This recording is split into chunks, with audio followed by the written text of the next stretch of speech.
Tu parlais tout à l'heure d'appels que tu avais reçus, comme des appels. Est-ce qu'il y a eu des événements dans ton parcours de femmes, de mères, d'artistes qui ont pu venir aiguiser cette recherche, ce désir d'aller explorer ces choses-là? Alors effectivement, j'ai attendu un certain temps.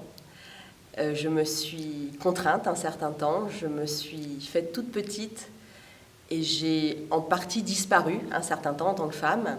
Je me suis beaucoup prescrite, beaucoup conditionnée. Et puis, le temps passant, j'ai croisé, comme tout le monde, des expériences pour certaines extrêmement lumineuses, extrêmement fortes, pour d'autres plus traumatiques, mais d'où à chaque fois j'ai pu apprendre, et surtout pour lesquelles à chaque fois j'ai dû recruter un peu plus que moi, un peu plus que cette réduction de moi, de cette réduction de la femme que j'étais devenue, que j'avais en quelque sorte domestiquée, positionnée. Donc des épreuves qui m'ont demandé d'être une sorte de sur moi-même.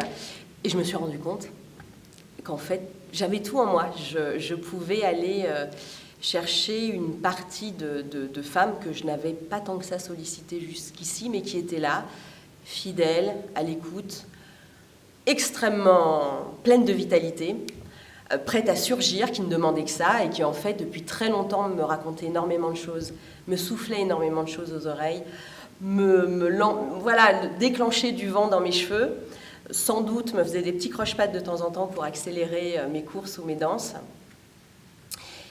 Et il me semble que c'est une expérience qu'à peu près tout le monde pourrait faire, devrait faire, j'en sais rien, mais d'avoir cette chance à un moment donné de se réunir, de se rassembler. Et ça m'a semblé important de m'appuyer sur ces expériences-là et sur ce réassemblage qu'il m'a fallu traverser, cette recomposition de moi-même pour arriver à cette envie d'une œuvre pareille, qui parle vraiment d'un féminin connecté. Pour ça, il fallait que je le sois. Donc il fallait que je retrouve cette femme sauvage en moi, qui vienne compléter ma femme sociale, ma femme aux usages policés, lissés, et qui vienne un peu me tirer par les oreilles, me secouer, me faire rire, me faire pleurer, me toucher, me secouer énormément, m'envoyer une grande tempête de cerveau, de cœur, de tripes, pour que je puisse enfin, effectivement, recracher cette matière chorégraphique, recracher cette envie d'en découdre avec des corps de femmes, des corps de femelles, avec, voilà, avec ces danseuses autour de moi et ce projet assez complètement effarant et très beau cadeau qui nous tombe dessus, qui me tombe dessus. La meute, c'est aussi l'épreuve de la transformation, du coup, de la mutation. Complètement, pareil que je souhaite à tout le monde en fait. Je suis sûre que certains la font dès leur naissance, d'autres attendent 10 ans, d'autres attendent de nombreuses années comme moi. Mais finalement, la meute, c'est inviter chacun à se poser cette question de la transformation. C'est quelque chose qui éventuellement nous pend au bout du nez, que je souhaite à tout le monde, mais c'est quelque chose surtout d'extrêmement proche. Se transformer soi-même, c'est pas une expérience incroyable, c'est simplement, encore une fois, cette idée de s'écouter mieux, de se revendiquer entier, authentique, reconnecté à soi-même, ancré sur la terre, ses sens en éveil, son animal révélé.